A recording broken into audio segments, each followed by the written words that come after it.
Are you dead? Or married? Gone off across the nation and left me anchored here at home with no one but children to talk to? Oh, Susan, it would do me such great good to see some reformers just now. John Brown has been hanged. I have been to New York City and witnessed the most brutal mobs I have ever seen. They are indignant at the war, and they roam the street with torches, searching for black people to attack, dragging them out of their homes, as though they were to blame for this war. What a reproach this dwarfed womanhood is to us now. For in times like these, everyone should do the work of a full-grown man. When I pass the gate of the celestial city, and good Peter asks me where I would sit, I shall say, anywhere, so that I am neither black nor woman.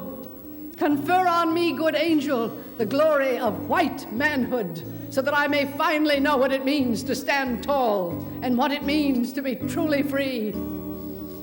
No good angel did the same for me. Look at me. I'm gonna tell you a secret that will make you rich.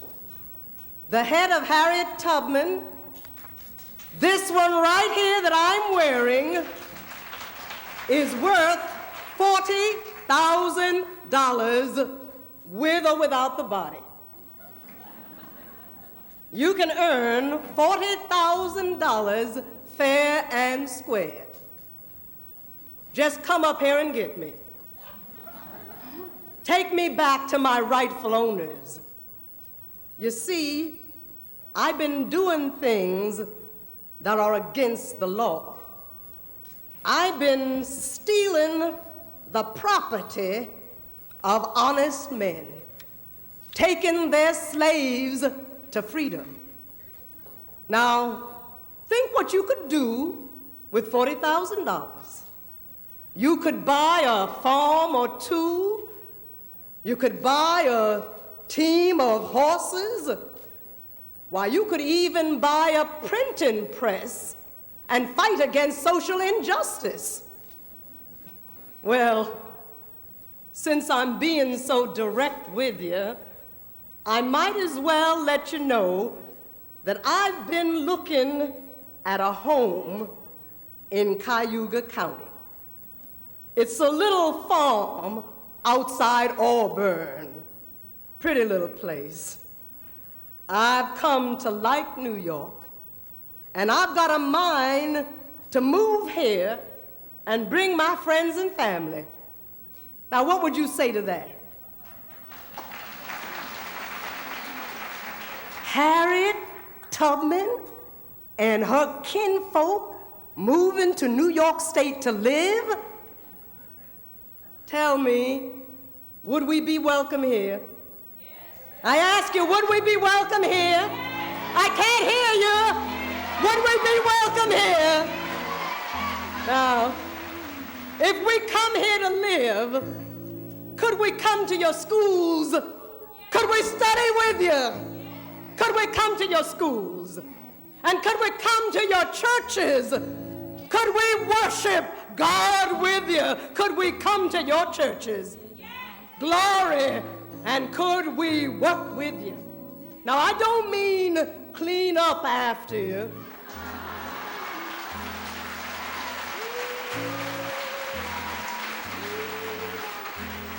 Doing your dirty work, I mean work with you, work right alongside of you, doing the same jobs that you do. Could we work with you? Glory, glory. It looks like Harriet Tubman and her family have found a home.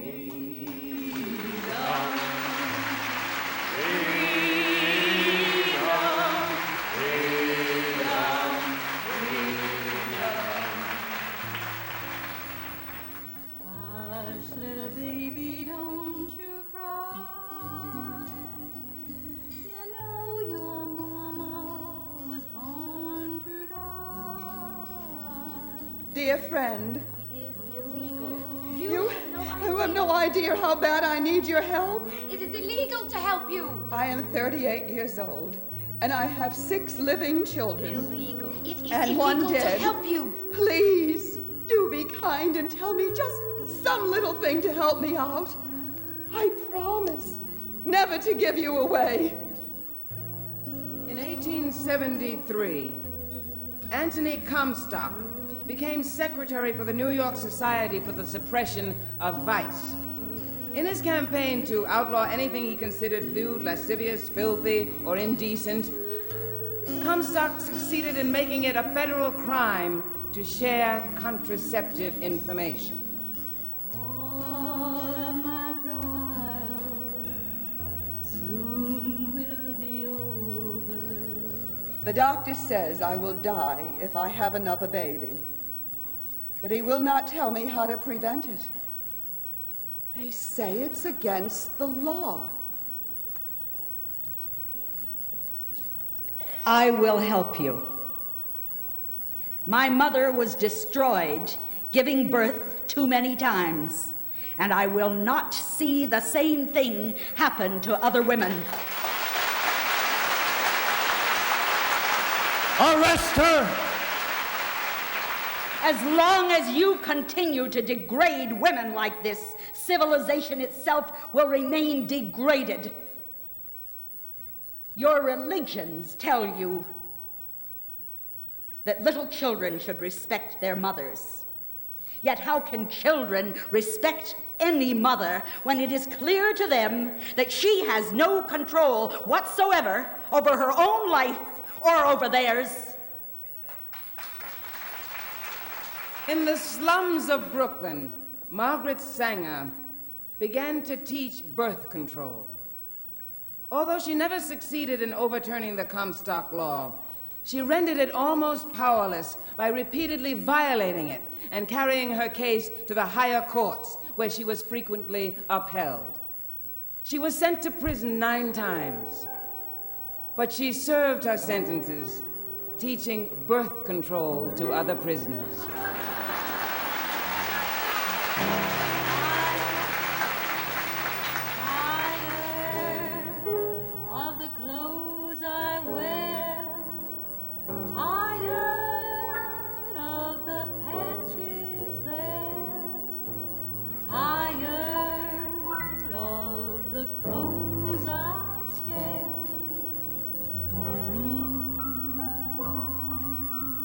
In 1910, one of the senators of this state told me he was concerned that women would lose their feminine qualities if they were given the vote.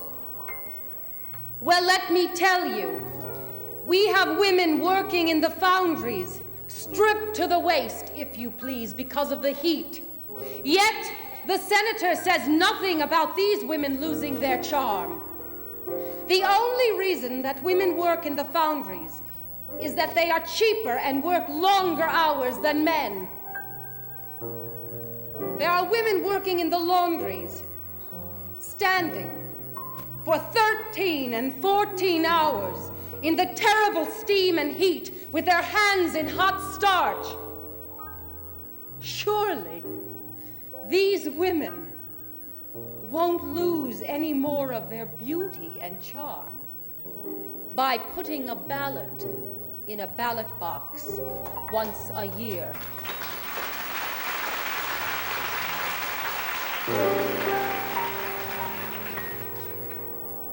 In the place where my childhood was spent, we were strangers, unwelcome and scorned. But my father promised one day I'd be sent to a faraway golden land.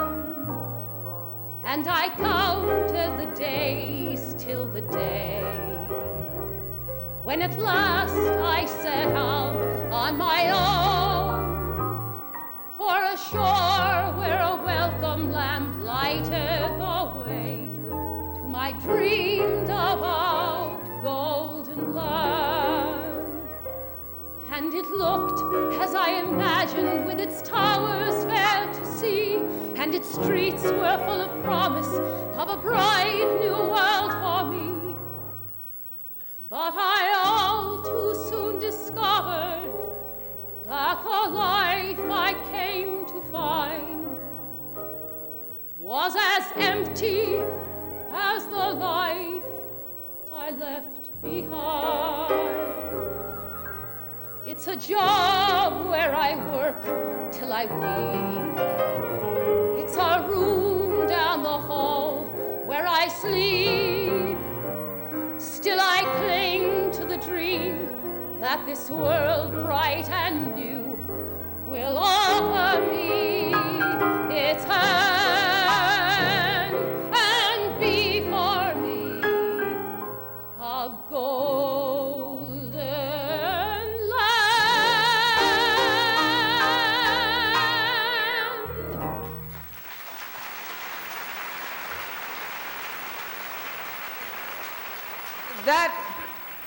That was Rose Schneiderman, the daughter of Russian immigrants.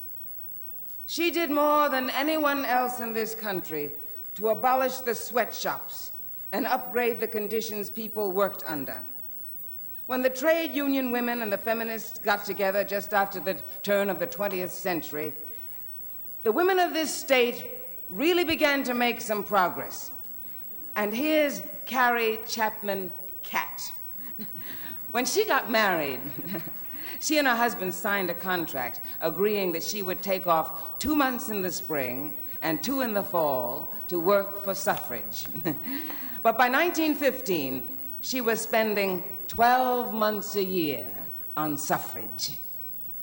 We began a campaign to amend the New York State Constitution by removing the word male from its voting requirements. While the Judiciary Committee argued behind closed doors up here in Albany, 2 suffragists stood watch outside as silent sentinels.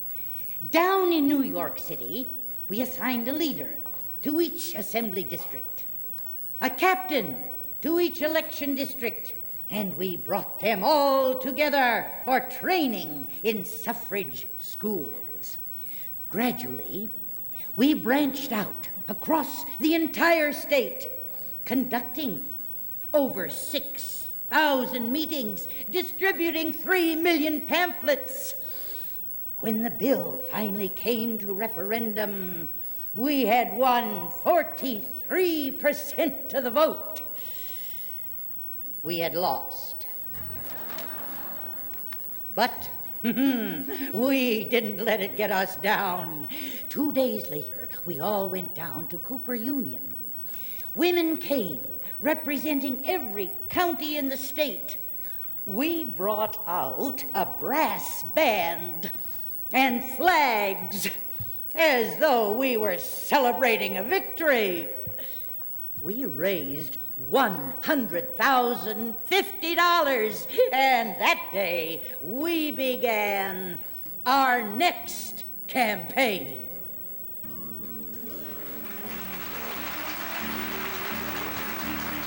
Two years later, in 1917, the women of New York succeeded in striking the word male from the state constitution. And in 1918, 70 years after Elizabeth Cady Stanton had first called for women's suffrage at Seneca Falls, the suffrage amendment came up for a vote in the United States House of Representatives. Suffragists in Washington and throughout every state in the Union mobilized for the final push. It took them 2.5 years until finally, on August 26, 1920, the Constitution was amended for the 19th time. Women of the United States had finally won the right to vote.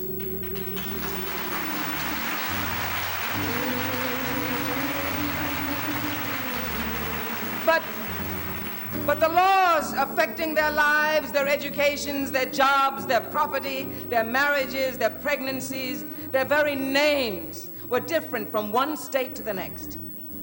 Before the victory celebration ended in 1920, the suffragists drafted what they hoped would be the final amendment women would need to secure their human rights under the Constitution, the Equal Rights Amendment.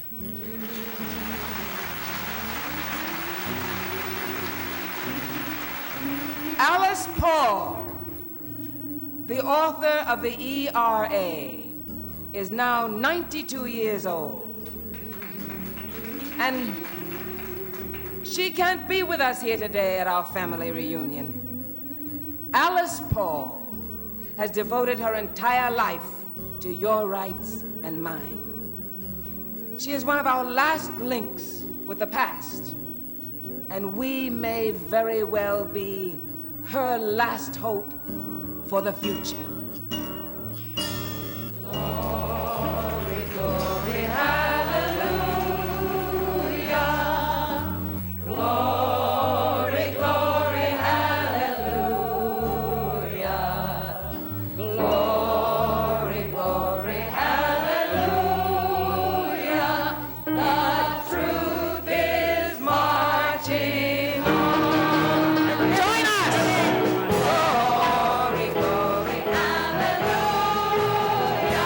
Let's hear it. Glory, glory, hallelujah.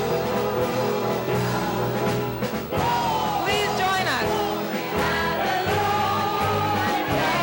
The truth is marching on. Join us, join us. Glory, glory, hallelujah. Glory,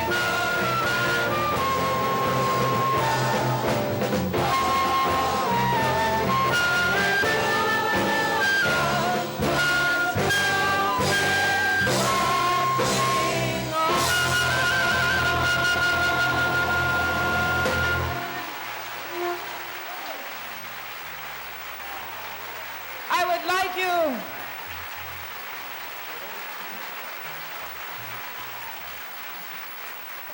I would like you to meet the lovely actors who participated in our historical collage. First, our balladeer, Susan Reed.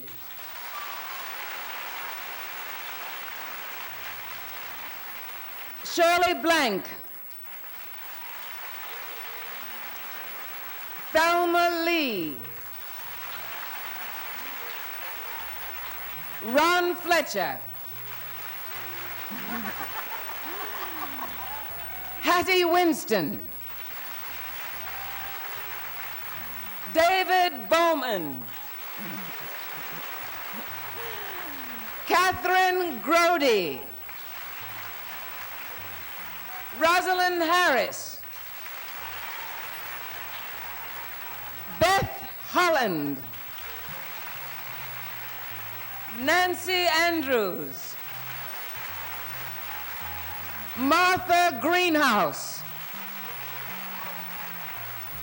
Ellen Henley. Vinie Burrows. Kim Hunter. And Celeste Holm.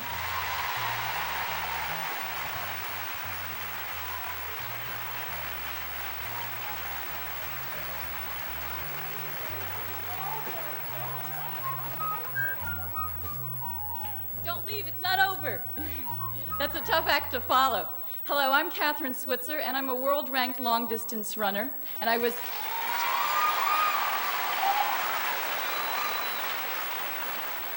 the first woman to break the sex barrier in the Boston Marathon.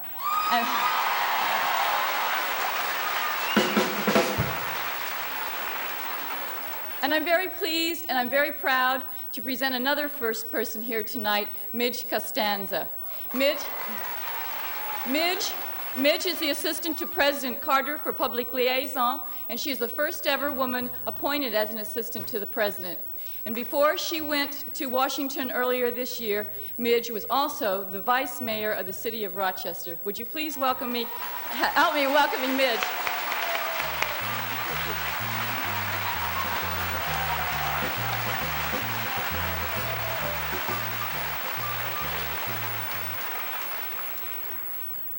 I brought this out because you know what? It's our country too.